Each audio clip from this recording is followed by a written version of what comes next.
Take your dog to work day. So we have a special guest plus Chuck for this Friday Flicks today. But you know, W.C. Fields once said you should never work with children or animals, and here I'm doing both.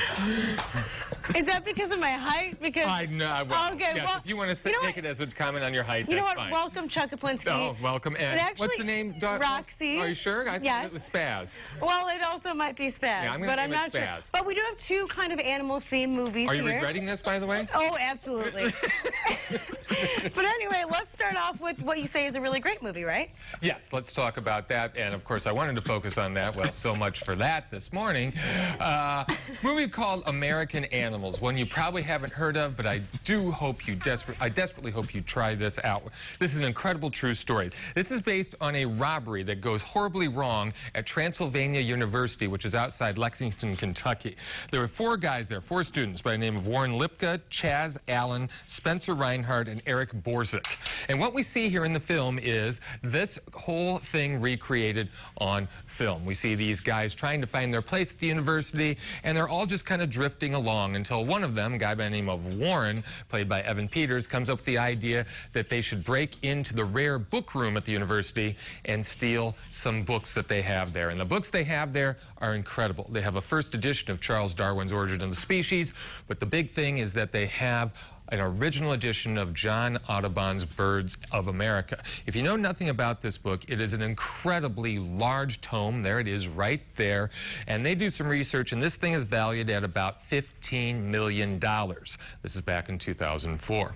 They start watching heist movies like Ocean 11 to figure out how to plan this whole thing out, and they are convinced this is going to go off without a hitch. Now, this is fascinating, but here's what's really fascinating about this movie. You've got this thing being recreated on the screen by these four actors, and then the director brings in the four real men who did it. And as we watch the movie, we cut to these guys, and they give us their recollections about what happened. And what's interesting is that their four recollections don't always match up. And the film ends up being about memory and how memory can be conflicting and confusing. And it's also about these guys trying to find their spot in the world and falling apart completely once they go on this impulsive journey. The other interesting thing about this is that all four of these guys ended up doing jail time. So as we visit them today, you see four remorseful men who are trying to figure out just why they decided to do this thing and how it really screwed up their lives. American Animals, it was one of the most surprising things I've seen. I really loved this movie. Yeah, it looks really, really good. And I like the cast, too. A different array of people. Yeah, real young people. Very energetic film, and you really...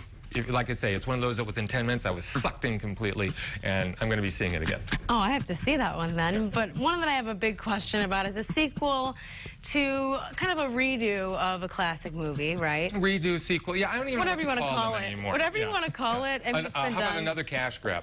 Sure, with Chris Pratt. So that's a good grab right there. Chris Pratt for you and Bryce Dallas Howard for me, and a bunch of dinosaurs for everyone else. And there we see one. He's kind of drugged out there. And there's Chris Pratt as Owen. He's a bit too close to this big thing, and, well, it does cause problems, even when it is drugged up. And there we see Bryce Dallas Howard. They have been deputed to go and save the dinos in Jurassic Park because, wouldn't you know it, of all things, there's a volcano there. It's starting to erupt, and these creatures are now being threatened. Some animal activists say, hey, you know what? We brought them back, then we have a responsibility to save these things. And these two characters, of course, spearhead the effort to get the animals off the island. They do, and that's when things really start to get interesting, because these animals are taken to what they think is a refuge, but it is in fact a place where a bazillion gillionaire is going to start auctioning these things off to be used as military weapons. And in a sense, the last half of the filming turns into a haunted house movie because these things get loose on the island and they start prowling around a mansion and the grounds, and it becomes really, really creepy. There are no surprises here. I mean, what you see is what you get, and if this is what you want, you aren't going to be disappointed. You know, this is the fifth one of these. Right. So things are going to start to become very, very familiar, a little bit repetitive. As I say, there are no surprises. But if you like Chris Pratt, I mean, that charisma, how could you not, right? I can't really comment. Oh, right. You know, he helps save this thing because of his, you know, boyish, goofy kind of take on it. He does have a charm. He does. He does, completely. And that really helps. It really does. I really liked him in Guardians of the Galaxy movies, too. Wonderful job there. Yeah, so Jurassic World, it's okay. It's okay. It's okay. But no you might surprises. enjoy it if you enjoy the rest of the movies. Well, hey, you know, it's dinosaurs eating people. How bad can it be? I'm still going to see it. How bad? Exactly. Regardless. You're still going to see it. So how bad can it be? Yes, but another thing I want to point out, Chuck, is that you are on social media and you'd like more people to follow you. Roxy already wants to follow you. So, will Roxy like me? She will. Okay. Positively, yes. Oh, absolutely. oh, we almost made it, gang.